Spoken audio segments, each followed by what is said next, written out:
Hello everyone, welcome to the Cinema Analysis channel. I am Juzo. This channel will explore the hidden truths of films that are not usually revealed. Today I'd like to talk about Inception. I think that this film is one of the most horrible films in history. I would like to talk about it. If you haven't seen the film, I suggest you watch it first. So let's get started.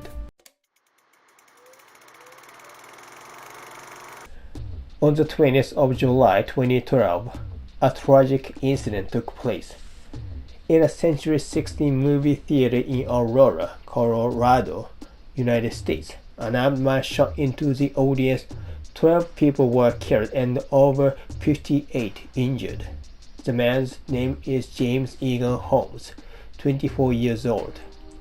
It happened during a midnight showing of the film The Dark Knight Rises, directed by Christopher Nolan. The reason why Holmes committed such a crime has not yet been unraveled.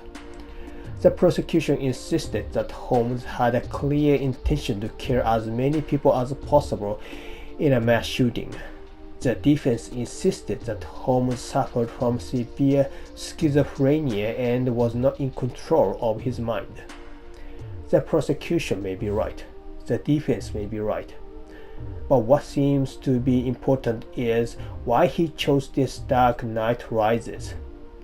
It was the first day of the film's release in the US, so it is inconceivable that the film itself affected him.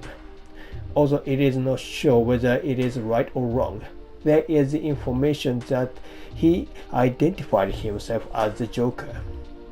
Then why did he do it when the previous Dark Knight came out?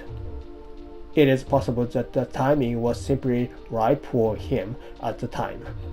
I imagine that the director, Nolan's previous work, Inception, may have influenced him a lot. That is just my hypothesis. I should say first of all that I believe that work should not be restricted easily even if they affect people badly. And I think the greater the work, the more it is misunderstood. Inception was a huge commercial success and critically acclaimed.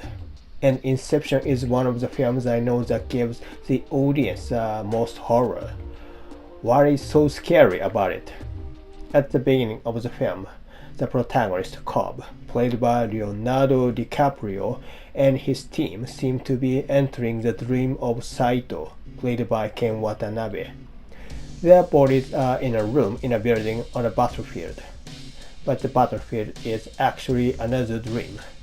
Their real bodies are somewhere else. It is revealed that they have entered the target's dream and further into the deeper dream, and Saito knew about it. Saito made a request of Cobb. It is to get into the mind of a man named Robert Fisher and make him dismantle his family's corporate group. Cobb's job is to extract information from a target's mind. Inception, planting some ideas in a target's mind, is quite a difficult mission. Saito promised him that he would arrange for him to meet his children if he succeeded. The protagonist can create and enter a realistic dream world that is indistinguishable from the real world. Cobb is a professional at entering other people's dreams, but he has a serious defect. It is a woman called Moll. Moll was Cobb's wife and she killed herself. She was obsessed with the world of dreams, where a flawless ideal can be realized, and she accepted the dream as reality, and she never wanted to leave the world. But they had children in the real world. They had to come back to reality. Cobb made Inception to change her mind, to plant the idea that dream is nothing but dream. The only way to get out of it is to die in it. When they died in the dream world, they returned to the real world. But she couldn't stand life there, so she accepted reality as a dream and killed herself. She believed that she could return to the ideal world, which she believed to be the real world. Cobb was suspected of killing her and had to go on the run. more is already dead. The more that appears before Cobb is just a figment of Cobb's imagination. But Cobb's job is to enter other people's dreams and carry out missions. More appears and interrupts him. To avoid this as much as possible, he decides to ask an excellent graduate student, Adriani, to create the dream world. With the client Saito, Adriani and other team members, Cobb enters the dream of the target, Robert Fisher. As Robert was trained to protect his subconscious, they had difficulties with the mission. The protagonist went deeper into many stages of the dream world. Adriani, worried that Cobb wouldn't be able to return from the dream world, followed him. The name Adriani, of course, comes from Adriani's thread. It is the thread in the Greek myth that was given to Theseus, so that he could return from the labyrinth. Without Adriani, it is impossible for Cobb to return from the dream world. The film ends with the scene where Cobb is reunited with his children after completing his mission. At the beginning of the film, Cobb's teammate returns to the real world by being killed. This is a unique setting. In a lot of science fiction that deals with virtual reality, death in the virtual reality leads to death in the real world, like The Matrix. But the setting changes in the middle of the film. The special medicine is needed to enter many levels of the dream world. If you use it and die in the dream world, you cannot return to the real world.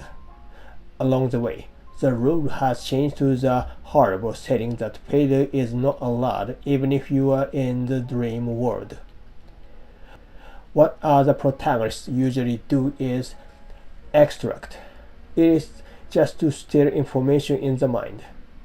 It will be unpleasant for the victims, but it is only a part of your secret that is stolen. But Inception is different. It is about planting an idea in your mind. The English word inception has the same meaning as beginning. It means to begin. The word is used in the film in the sense of planting an idea. The idea that planting an idea is the beginning has the meaning of changing a person into another person. That is the terrible factor of the film. This work is not what you would call a typical entertainment film.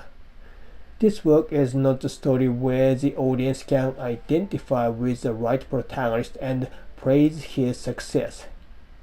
The main character is an industrial spy. His job is to steal information. He is a thief. He also gets into other people's minds, the most sacred place where no one is allowed to go, and extracts. And the main plot of the story is to destroy the target's property through brainwashing. It is a terrible story. It is hardly an act that can be supported. Even if most of the people who watched the film weren't born into a rich family like the target of the film, they would still think it was a terrible story. Why did this terrible story become such a hit? It must be because it depicts the agony that most people have. Descartes says, "Cogito ergo sum," I exist because I think. The reason he said this is because he thought that everything he perceived might be a lie. Man cannot perceive the whole world. Far from it, he can only perceive a part of it. Then there are misunderstandings and hallucinations. So what is the world you see now? Does what you believe in really exist? Aren't they all lies? But it is certain that I who think exist. As Descartes put it, because I think I exist. The only thing that is certain is my existence. But what if my thought is manipulated by someone?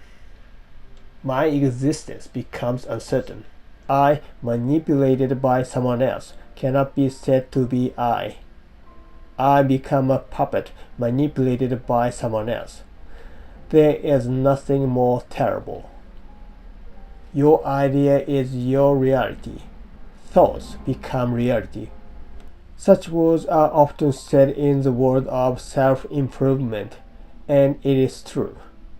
The world that you believe to be real is only a part of it that is shown to you 0.1 second later. What information is perceived is determined by what you experience, and what information is emphasized is influenced by your value system. This means that the way you think creates your reality. You can live the way you imagine. You cannot live but the way you imagine. This is positively valued in self-improvement books and so on. I recognize that the Buddha's idea is something like that. But what if your own idea has been manipulated by someone else? Thinking like this makes it impossible to sit still. Who is manipulating me? What is the reality that I believe is an illusion created by someone else? That has to be destroyed. Many people would think like this. In the dream world, Cobb kills many people. Adriani asks if he kills parts of the target's mind, but he replies, they are just projections. If it's a dream, it's no problem to kill. Buddhists believe that this world is an illusion, the world of dreams.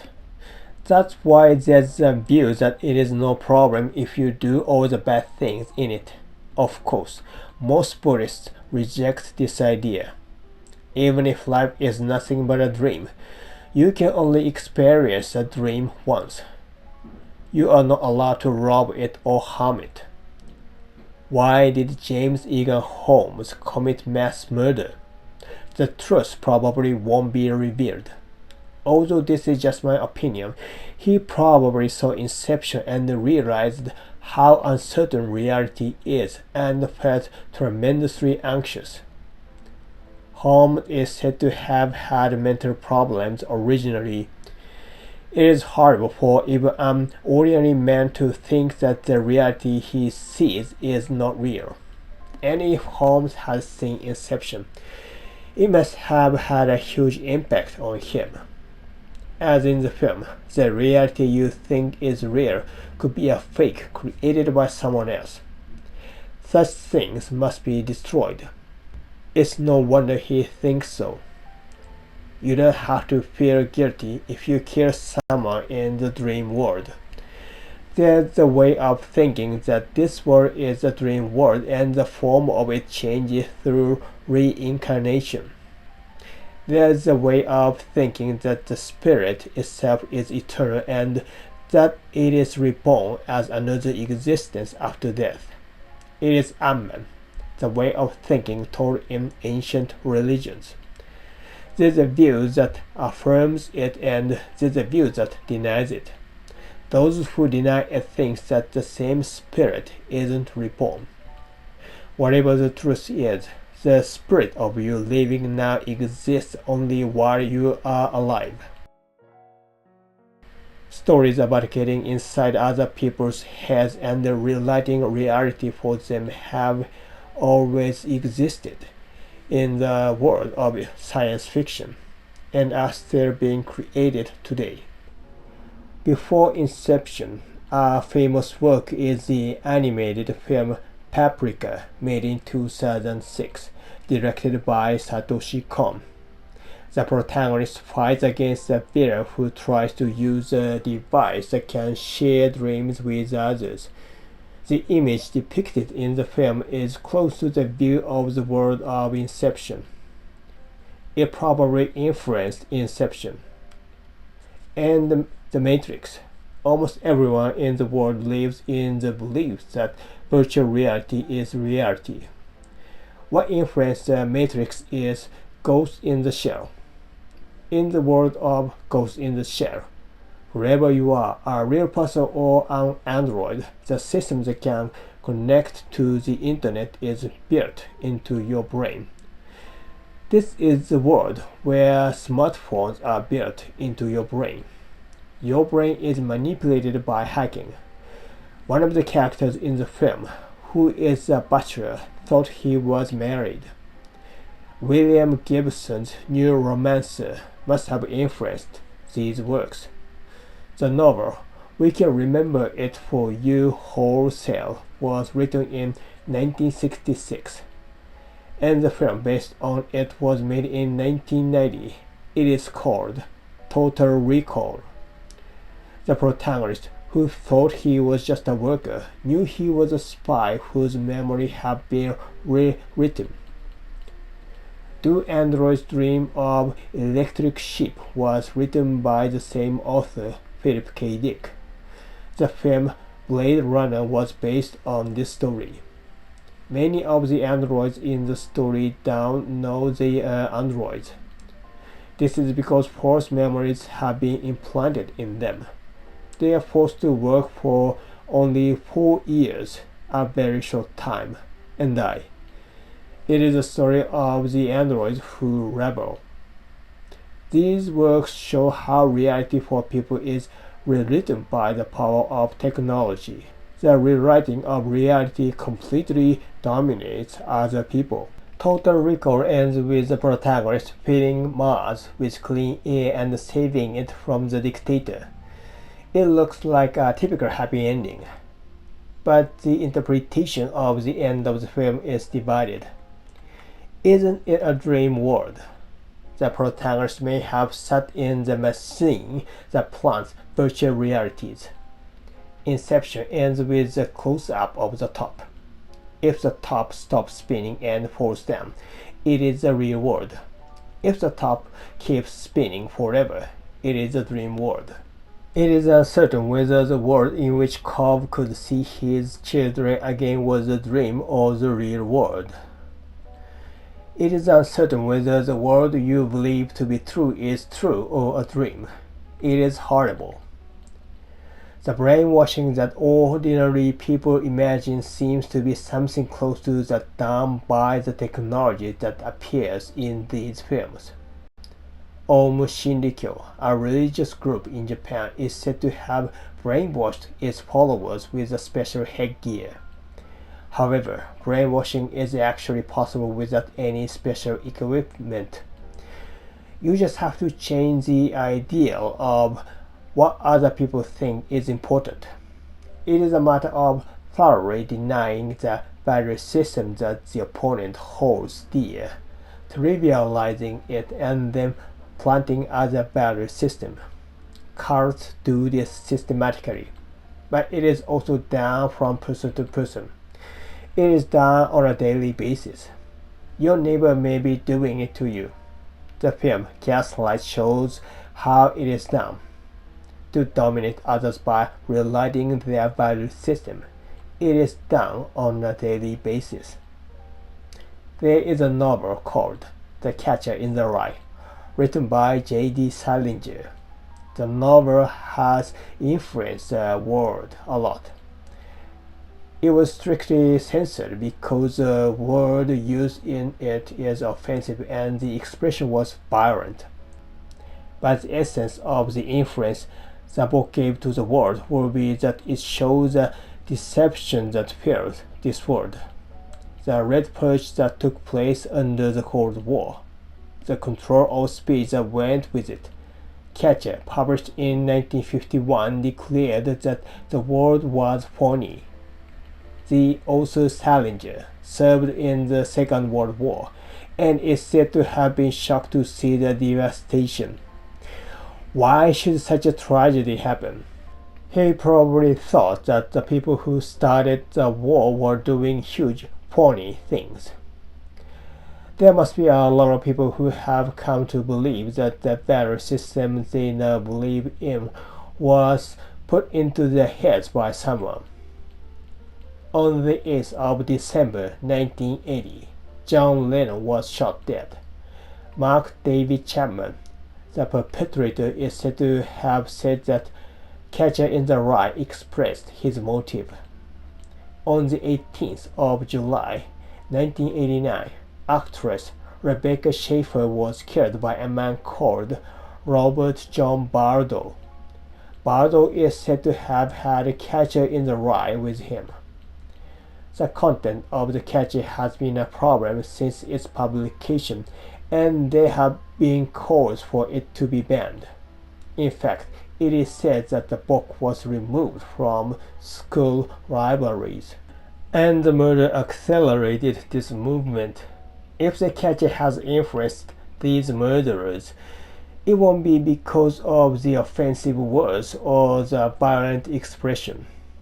It is probably because the deception that fills the world violates the certainty or nobility of man's existence and makes people's lives uncomfortable.